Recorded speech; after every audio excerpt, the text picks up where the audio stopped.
This last week was National Ag Week, a time to promote agriculture and talk about the challenges in the future ahead. That was all discussed at the Governor's Ag Conference. We go over some of those hot topics, and one of those including some changes to the property tax relief proposal as it gets revised. We'll tell you what happened there, and a revival of the Right to Farm Act. It makes a comeback. We explain the changes. Also, times have changed on farms and ranches.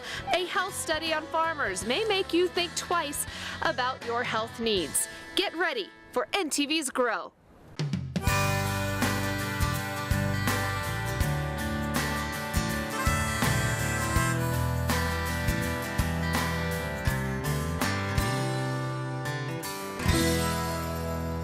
Sustainability and providing a future for those farmers and ranchers down the road. It was all discussed at the Governor's Ag Conference, including future opportunities as well. There were motivational speakers and multiple panel discussions. One of the panel topics surrounded the concept of sustainability and how our farms and ranches in Nebraska can fulfill what consumers are looking for. Well, we like to think that the fact that 98% of Nebraska farms and ranches are family farms and ranches. A lot of them have been in the family for 4 and 5 generations now. And so we think that's proof itself that agriculture is sustainable. We've taken care of the land. It's more productive than it ever has been before. We're getting larger yields and more pounds per acre produced. And so that's what we think sustainability means in Nebraska.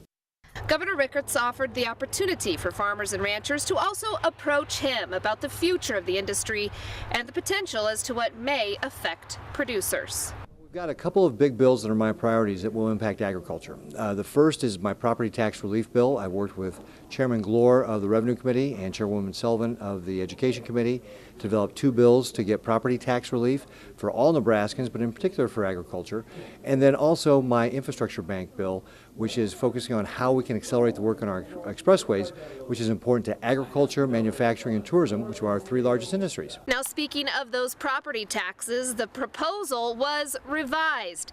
This happened at the state legislature's Revenue Committee as they rejected part of the plan that would prevent the combined taxable value of the state's ag land from growing by more than 3% annually. Committee Chairman Mike Glore of Grand Island said the concept was difficult to explain to the public.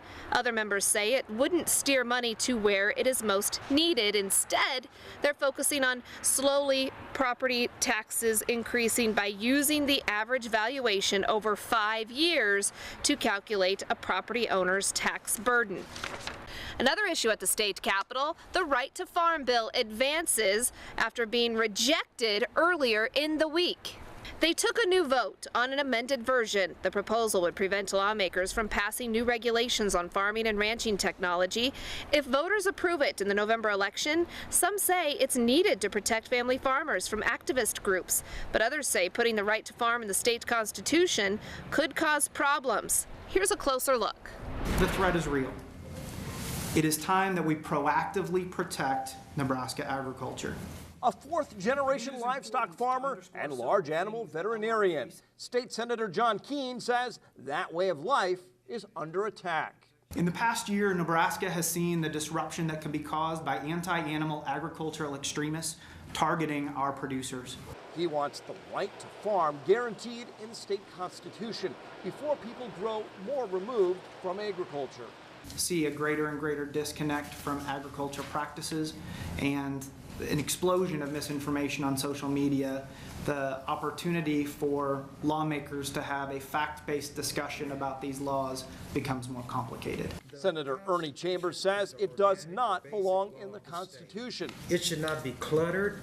It should not be polluted.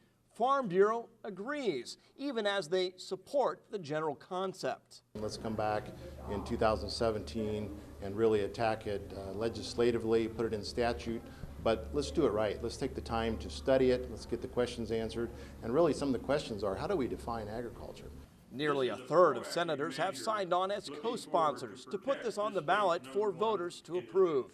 Cattlemen and pork producers say it's important to protect the state's top industry. but those who work with rescued animals call it the right to harm, saying puppy mills could be considered livestock. And one senator questioned why agriculture deserves special protection other industries don't get. Senator Keene says activist groups are pushing laws that could cripple agriculture, and he wants this done now. And the debate over GMO labeling, that hits the U.S. Senate. The Senate bill would prevent states from passing GMO labeling laws. Vermont is set to require such labels this summer, and other states are considering similar laws. Senators say this is a compromise and could create new voluntary labels for companies that want to use them. Custer County prosecutors say that a man stole and mistreated cattle. According to court documents, Zachary Hussman is facing felony charges for animal cruelty, neglect, and leaving the brand area without inspection. He could be facing up to 20 years in prison. Prosecutors say it happened between the late 2014 and early of last year. As we reported before, there were more people involved, and at least on the fraud side of things. And beef producers all across the state getting some major recognition. Officials announced earlier this month WR Reserve in Hastings would be the first to send beef to Israel. A more than a decade-long ban was lifted. So at the U.S. Senate, they recognize this, and Senator Deb Fischer says it couldn't have happened to a better state. Nebraska's beef producers are the best in the world, and this agreement is a testament to their tireless commitment to delivering safe and high-quality beef to millions of dinner tables around the world. Israel originally banned U.S. beef after a case of BSE, sometimes called mad cow disease, was confirmed back in December of 2003. Now, as for the ladies in agriculture, a couple of weeks ago there was the Women in Ag Conference in Kearney, and several ladies stepped up not only to take on their roles on the farm or ranch, but also they're breaking stereotypes all along the way. Here's NTV's Melissa Newman. Well, the women in agriculture are really the ones who get things done. Recent census data shows women in agriculture is a growing number.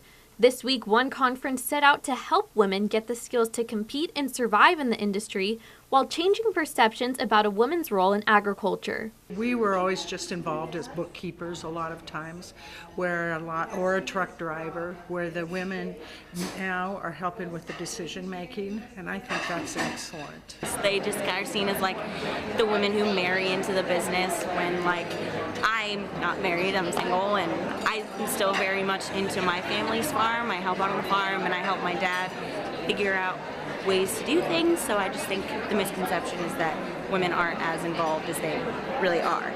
Although many women are no longer taking a backseat role in their ag operations, keynote speaker Jolene Brown says it's important that more women stand up for themselves. Well, I started today by saying to them, you have to use your spine. I mean, they've already used their mind. They will agree to these things. They know they need to be done. They even see the value.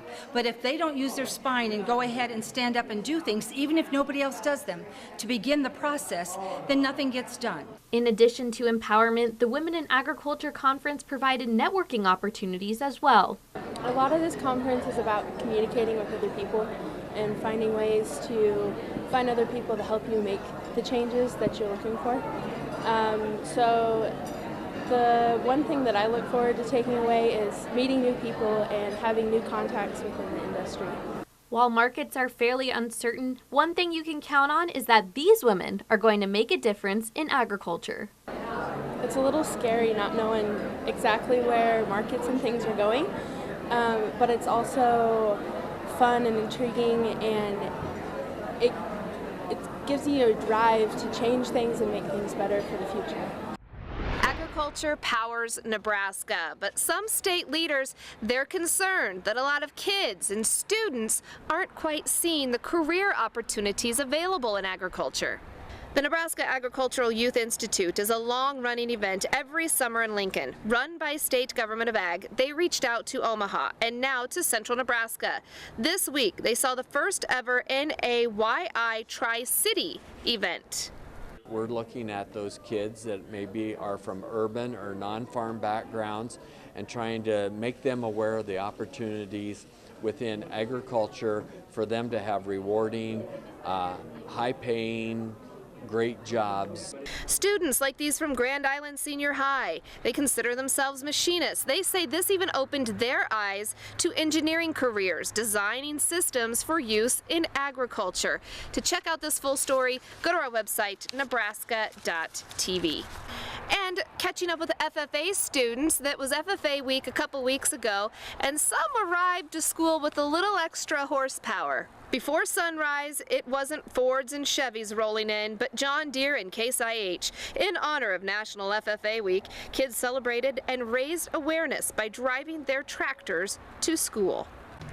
A new study shedding some light on health concerns as we are more sedentary than we used to be on farms and ranches. That's after the break. First, though, a quick look back at FFA Week a couple weeks ago here with some pictures that you viewers sent to us.